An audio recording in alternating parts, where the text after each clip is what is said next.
বাংলাদেশে আমরা যারা আছি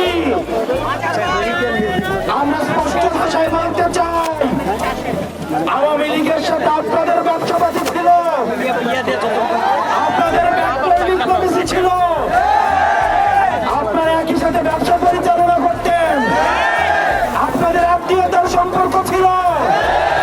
আওয়ামী লীগের মন্ত্রী আপনার মেয়ের জামাই, কারু মেয়ের জামাই, কারু শালা। কিন্তু আওয়ামী লীগের সাথে আওয়ামী লীগের পুনর্বাসন আমাদের মৃত্যু পরোয়ানা নিয়ে আসে। সুতরাং আপনি যেভাবে সুশীলতা দেখাতে পারেন, আমি আস্তাদ আব্দুল্লাহ আওয়ামী লীগের সাথে সুশীলতা দেখাবো।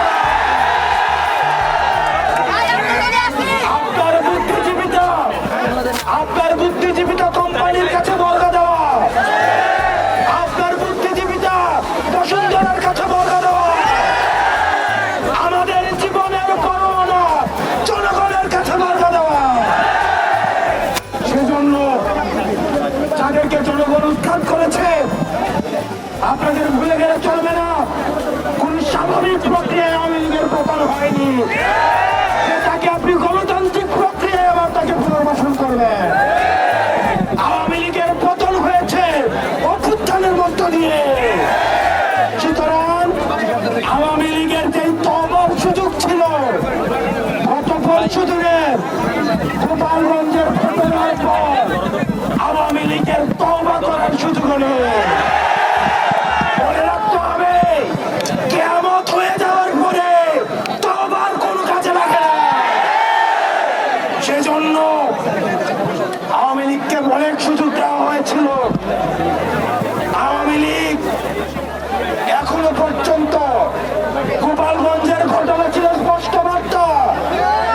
4 কোটি মা-বোন আপনাদের স্পষ্ট বার্তা দিয়েছে। আওয়ামী লীগ যদি কোনোভাবে ফিরে এই 4 কোটি মা-বোনের সন্তানদের পরিণতি কি হবে সেটি আপনারা গোপালগঞ্জে দেখেছেন। আপনারা যারা বুদ্ধিজীবিতা করেন থেকে শুরু করে আমরা অনেককেই দেখেছি, ফেসিবাদের বিপক্ষে তাদের লড়াই ছিল, তাদের লড়াই আছে। আমরা আপনাদেরকে সাধুবাদ জানাই।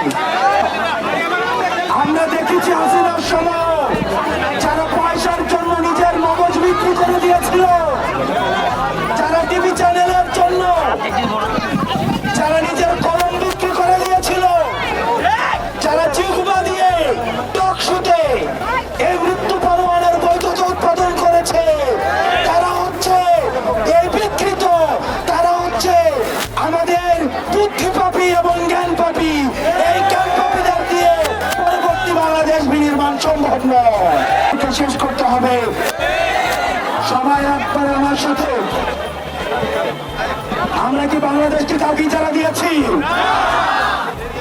ওই চাঁদাবাজার দখলদার বাংলা নয় তোর বাপদাদার।